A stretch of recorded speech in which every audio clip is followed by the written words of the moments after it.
Assalamu alaikum and welcome back to Manifesting Muslimah. My name is Zara Pedersen and today we're going to be discussing law of attraction and manifestation. Basically, I'm just going to give you a little bit of an explanation as to what the two different terms are, what they mean, and how they interact with each other. Now, I know that there's a lot of information out there already explaining this, but it is my belief that it is very important that each coach that wants to talk about these two terms or any of the 12 universal laws actually give an explanation as to how they understand the different laws. Because if you ask two law of attraction coaches or two manifestation coaches, hey, what's the law of attraction? You might not get the same reply. And that's because some people just see it differently. And that also comes down to then how they teach the subject. So I think it's so important that for you to potentially follow along on my journey, that you understand how I see the law of attraction and manifestation in order for you to understand whether or not you want to come along on this journey with me.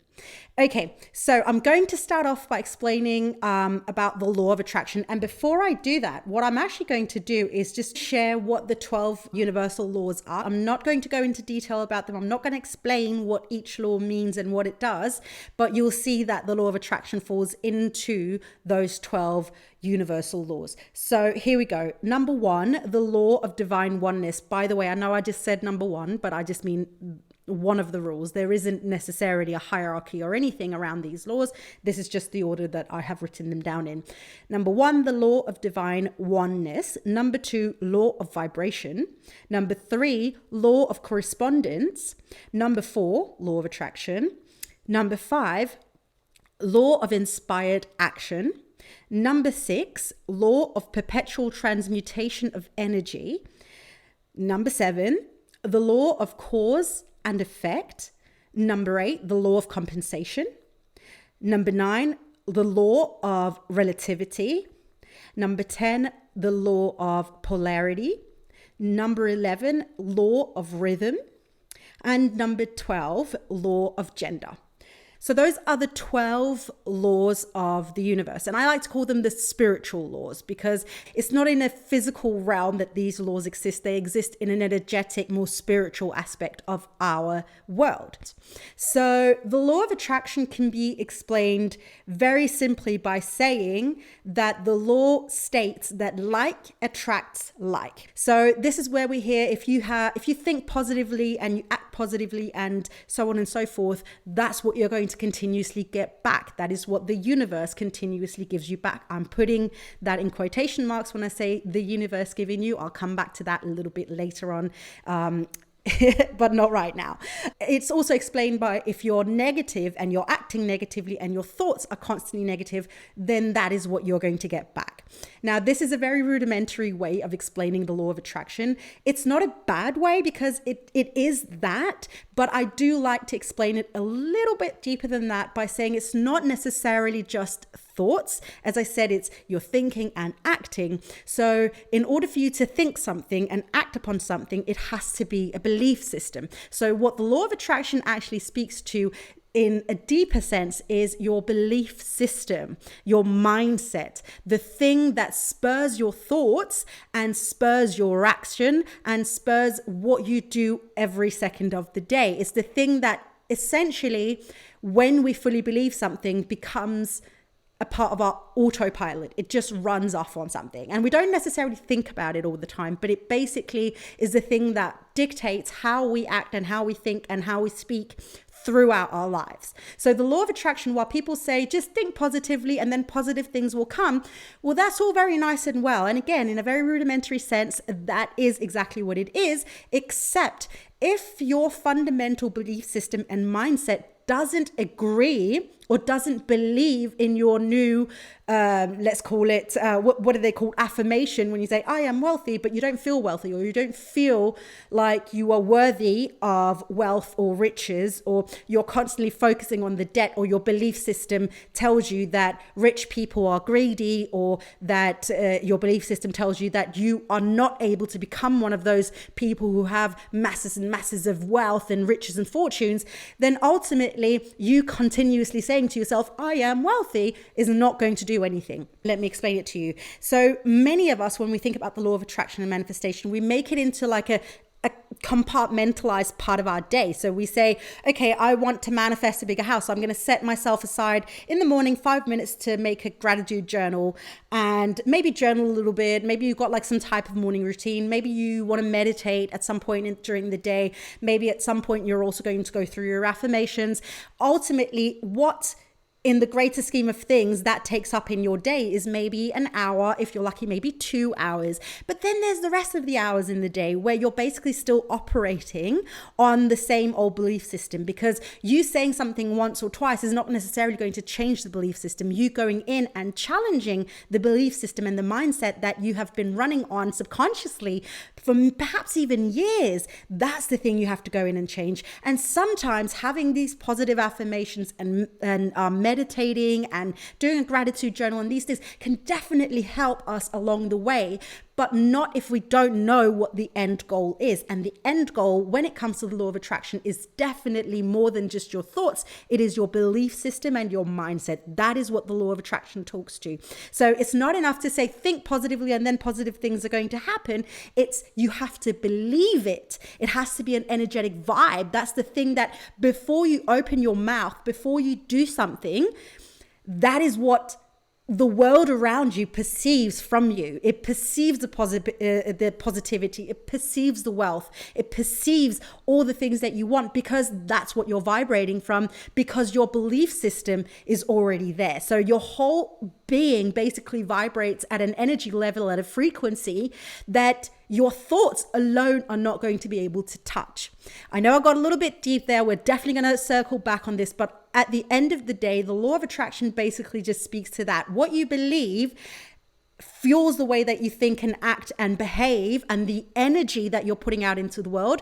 And that essentially is what you're going to get back. Like attracts like. So it's not enough to say, I want a bigger house. You have to fully 100% commit and believe that that bigger house is coming for you. That, of course, I'm going to get a bigger house, but this is my life. Then bigger house is coming any minute now. Like, there has to be so much more. You have to feel worthy of it and believe that it is possible for you to have that bigger house. Otherwise, that is never going to come into your life just from thinking positively. Okay, so manifestation, where does that fall into place? Well, it's basically the product of the law of attraction. So you've got the law of attraction, that is one of the 12 universal laws.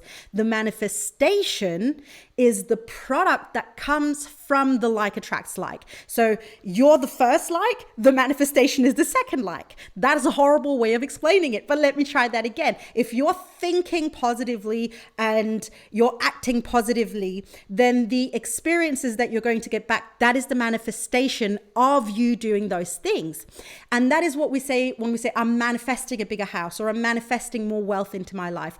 When that comes in, that is the manifestation. So it's not something necessarily within you. It's basically the byproduct of living off of the law of attraction, or living by the rules, or understanding the rules of the law of attraction. So people do use that interchangeably. And while it's not necessarily something that's harmful, I think it's really important to understand the differences in the verbiage, because it's just as saying to someone, oh, what are you doing? And the person says, I'm eating my food, but they're clearly not eating their food. They're making their food. They're cooking their food. So again, it's not the biggest crime, but understanding that in order to eat your food, you have to make it first, right? So you cannot manifest without the law of attraction, and the law of attraction cannot work unless you work on your belief system and your mindset. So again, to understand the verbiage and the terms means that it's a clearer understanding of how to use these tools in our lives.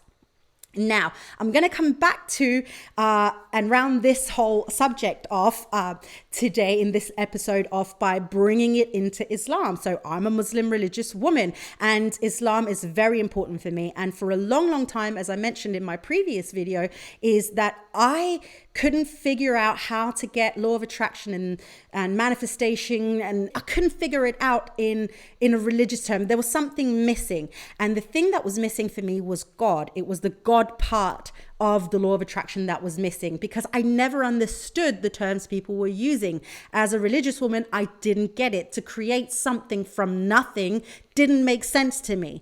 And the reason why it didn't make sense is because I didn't know it back then, but I'm a religious person. So it has to come from somewhere. Where it comes from is God.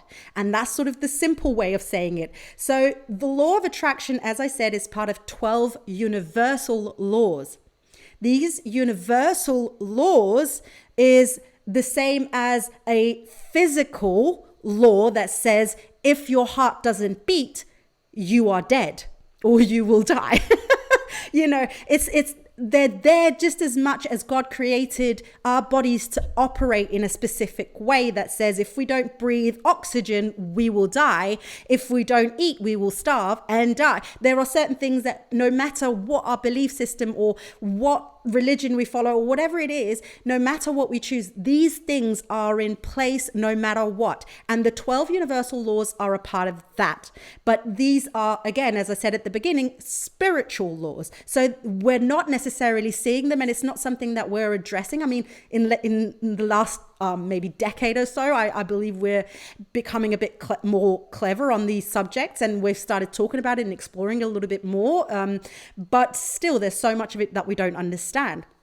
So as a Muslim woman, understanding that Allah subhanahu wa ta'ala is the creator, I now understand how to apply the law of attraction and any of the 12 universal laws into my life in line with my religion. So when I say like attracts like, or I want to manifest, I understand now that these laws are in place only by the permission of Allah subhanahu wa ta'ala. So the law of attraction is not even a thing if Allah didn't decide that it was a thing. Okay, so it's a tool that Allah has given us that we can use in this life to help us succeed and create better lives for ourselves and ultimately become better servants to Him, inshallah.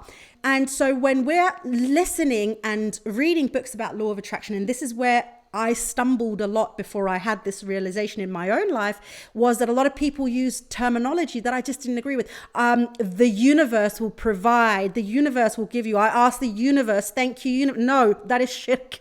We are not trying to put Allah on the same level as the universe. Allah is the creator of the universe. So we have to understand that we can only use the law of attraction by the will of Allah subhanahu wa ta'ala. We can only bring these things into us, not because the universe says it, but because Allah has given the universe permission to act in accordance to what we're putting out there. But always, always, always only with the permission of Allah. So at any moment, Allah can decide to stop that rule from happening if that is what He wants to do. He doesn't. He doesn't. I mean, I haven't heard of Him actually doing it. If anything, He might guide you towards a different direction. But that's a whole other topic for another day. If we want to have that conversation, please let me know. But ultimately, what it comes down to is then understanding that the law of attraction, just like making dua, making your salahs, fasting, all these things that we've also been giving a bit more clearly, of course, within the Quran and the hadiths, the law of attraction is more of like a, just as we haven't been told in the Quran, when your heart stops beating, you die. We get that because we live and as humans, we have to discover these things on our own. That's the same thing with the 12 universal laws. So it's not necessarily something that's written, but it's a tool, right? So again, like our bodies, we want to make sure that we're fueling our body correctly and that we're exercising and we're taking care of it to make sure that our hearts are healthy. And the same thing with our mindset. And that comes out in the more spiritual aspects of the laws that Allah subhanahu wa ta'ala has created for us. So when we use the law of attraction, and trust me, I'm going to be talking tons more about this in different episodes and over on IG and all that stuff. But I'm going to tell you right now, just as a quick one, is that for religious people, and I'm speaking specifically to Muslim people, if you want to practice the law of attraction, it is so important to understand this difference and the hierarchy that exists. So we cannot say as Muslims, I am creating a new reality, because you're not the creator. Allah subhanahu wa ta'ala is the creator. You cannot say I'm co-creating, even, because you're not co-creating. You're not doing anything except for by the will of Allah subhanahu wa ta'ala. So that is what we have to understand. And using the correct terms when we use the law of attraction and try to manifest things into our lives, that we do it in a way that aligns with our religious guidelines and directions in life, so that we don't accidentally commit shirk. Whew. Okay, I think I've said enough for this episode. I think there's quite a lot of information there already. I know, as I said, that some of it you've probably already heard. Maybe you've heard it explained with different words, but ultimately it comes back to the same thing. The difference here, and the one thing that I really want you to take away from today's episode, is trying to understand the religious understanding of law of attraction and trying to manifest in your life, rather than the mainstream pop culture way of co-creating, and I'm putting that in quotation marks because I don't believe in it as a Muslim, because again, Allah subhanahu wa ta'ala is the creator, I am not. And so again, as I said, I will come back to this many times again in the future, but for now I'm going to leave it here and let you do your own reflections on this. I'd love to hear from you if you've got any thoughts, or if there's anything that you'd like to know more about in something that I've said today that was like, oh, could you explain that a little bit more? I'm happy to answer your questions. But I am very hot and bothered right now because the sun is shining and I'm wearing this dress and it's very pretty, but I'm actually really hot in it. So I'm going to jump off now. I will see you in my next episode. And if you know this, say it with me. Until next time, my dear friend, please don't forget to live in love.